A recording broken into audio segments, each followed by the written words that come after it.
एक दिन राजा ने खींचकर घोषणा कर दी कि मुनाफाखोरों को बिजली के खंभे से लटका दिया जाएगा। सुबह होते ही लोग बिजली के खंभों के पास जमा हो गए। उन्होंने खंभों की पूजा की, आरती उतारी और उन्हें तिलक किया। शाम तक प्रतीक्षा की कि अब मुनाफाखोर टांगे जाएंगे, पर कोई नहीं टांगा गया। महाराज, आपने तो कहा था कि मुनाफाखोर बिजली के खंभे से लटकाए जाएंगे, पर खंभे तो वैसे ही खड़े हैं और मुनाफाखोर स्वस्थ और सानंद हैं। कहा है तो उन्हें खंभों से टांगा ही जाएगा। थोड़ा समय लगेगा। टांगने के लिए फंदे चाहिए।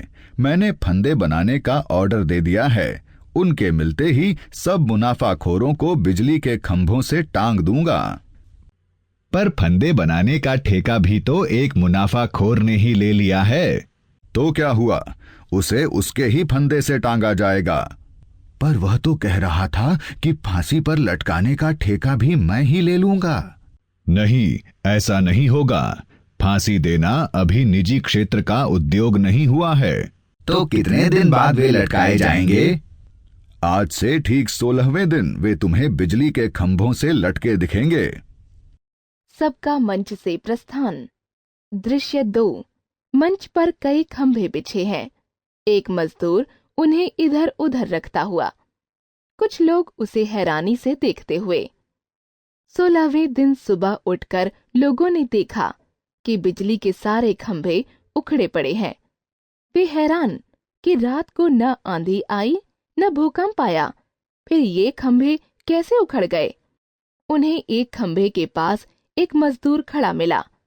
उसने बतलाया कि मजदूरों से रात को ये खंभे उखड़वाए गए हैं। लोग उसे पकड़कर राजा के पास ले गए। सबका मंच से प्रस्थान। दृश्य 3। मंच पर राजा सिंहासन पर विराजमान, कई नागरिक मजदूर को पकड़कर लाते हुए। महाराज, आप आज मुनाफाखोरों को बिजली के खंभों से लटकाने वाले थे, पर रात में सब खंभे उखाड़ दिए गए। हम इस मजदूर को पकड़ लाए हैं। यह कहता है कि रात को सब खंभे उखड़वाए गए हैं। क्यों रे, किसके हुक्म से तुम लोगों ने खंभे उखाड़े? सरकार, ओवरसियर साहब ने हुक्म दिया था। ओवरसियर को बुलाया जाए। ओवरसियर का प्रवेश। क्यों जी, तुम्हें मालूम है मैंने आज मुनाफाखोरों को बिजली के खंभों से लटकाने की घोषणा की थी। जी सरकार। फिर तुमने रातों रात खंभे क्यों उखड़वा दिए? सरकार, इंजीनियर साहब ने कल शाम को हुक्म दिया था कि रात में खंभे उखाड़ दिए जाएं। इंजीनियर को बुलाया जाए। इंजीनियर का प्रवेश। मुझे बिजली इंजीनियर ने आदेश दिया था कि रात में सारे खंभे उखाड़ देने चाहिए। बिजली इंजीनियर को बुलाओ। बिजली इंजीनियर का प्रवेश। हाथ जोड़कर। महाराज, सचिव साहब का हुक्म मिला था। सचिव को बुलाया जाए। सचिव का प्रवेश। खंभे उखाड़ने का हुक्म तुमने दिया था। जी सरकार। यह जानते हुए भी कि आज मैं इन खंभों का उपयोग मुनाफाखोरों को लटकाने के लिए करने वाला हूं, तुमने ऐसा दुस्साहस क्यों किया? महाराज, पूरे शहर की सुरक्षा का सवाल था। अगर रात को खंभे न हटा लिए जाते तो आज सारा शहर नष्ट हो जाता। यह तुमने कैसे जाना? किसने बताया तुम्हें? मुझे विशेषज्ञ ने सलाह दी थी कि यदि शहर को बचाना चाहते हो तो सुबह होने से पहले खंभों को उखड़वा दो। कौन है यह विशेषज्ञ? भरोसे का आदमी है? बिल्कुल भरोसे का आदमी है सरकार।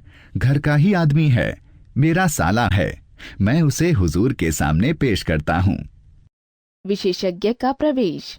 सरकार, मैं विशेषज्ञ हूं और भूमि तथा वातावरण की हलचल का अध्ययन करता हूं। मैंने परीक्षण के द्वारा पता लगाया कि जमीन के नीचे एक भयंकर विद्युत प्रवाह घूम रहा है। मुझे यह भी मालूम हुआ कि आज वह बिजली हमारे शहर के नीचे से निकलेगी। आपको मालूम नहीं हो रहा है, पर मैं जानता हूं कि इस वक्त हमारे नीचे भयंकर बिजली प्रवाहित हो रही है। यदि हमारे बिजली के खंभे जमीन में गड़े रहते तो वह बिजली खंभों के द्वारा ऊपर आती और उसकी टक्कर अपने पावर हाउस की बिजली से होती। तब भयंकर विस्फोट होता। शहर पर हजारों बिजलियां एक साथ गिरती। तब न एक भी प्राणी जीवित बचता, न एक भी इमारत खड़ी रह पाती। मैंने तुरंत सचिव महोदय साहब को यह बात बताई और इन्होंने ठीक समय पर उचित कदम उठाकर शहर को बचा लिया। लोग बड़ी देर तक सकते में खड़े रहे। वे मुनाफाखोरों को बिल्कुल भूल गए। वे सब उस संकट से अभिभूत थे जिसकी कल्पना उन्हें दी गई थी। जान बच जाने की अनुभूति से वे दबे हुए थे, सो चुपचाप अपने अपने घर लौट गए। नागरिकों का मंच से प्रस्थान। उसी सप्ताह बैंक में कई विभागों के अधिकारियों की पत्नियों के खातों में मोटी रकम जमा हो गईं और उसी सप्ताह मुनाफाखोर संघ के हिसाब से बहुत सी रकम धर्मादा खाते में डाली गई।